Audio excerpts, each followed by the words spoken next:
سوال اب یہ ہے کہ ہمارا شعور کیا ہے؟ ہمارا شعور یعنی کہ ہماری زندگی، یعنی کہ جس کی بنا پر ہم سوچتے ہیں، ہمارا رہن سہن، ہمارے عقائد، ہمارا عمل اور اس کا رد عمل، ہمارا برتاؤ اور یہ سب، یعنی کہ یہ ہمارا شعور ہماری زندگی ہے اور یہی شعور ہم ہیں۔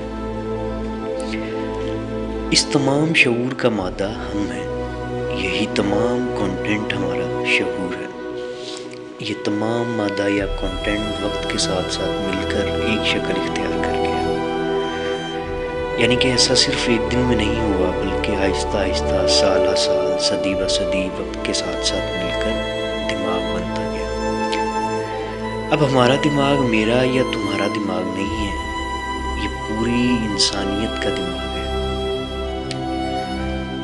اسے سمجھنا بہت ہی مشکل ہے کیونکہ ہمیں صدیوں سے اسی طرح سمجھایا گیا کہ یہ میرا اور تمہارا دماغ ہے، اسی بتکدے میں قید ہے۔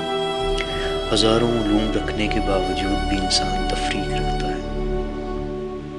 پوری کائنات میں انسانیت عجیب تفریق میں بٹی ہوئی ہے، جنگ، غربت، نفرت، لڑائی، بے تحفظی، بے یقینی، خوف، حیرت، مارے جانے کا خوف، درد کا خوف، جسمانی خوف اور نفسیاتی بہت سے خوف، اس کے علاوہ موت کا خوف اور اس بات کا خوف کہ اس سے ماورا یا اس سے آگے اور کیا ہے، کیا ہوگا۔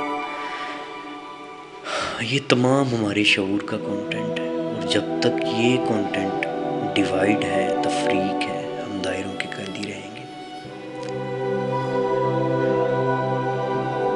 جو کہ کبھی کسی سچائی کو،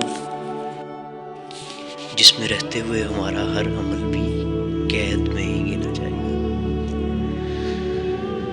اب سوال یہ ہے کہ کیا یہ سارا کانٹینٹ حل ہو سکتا ہے؟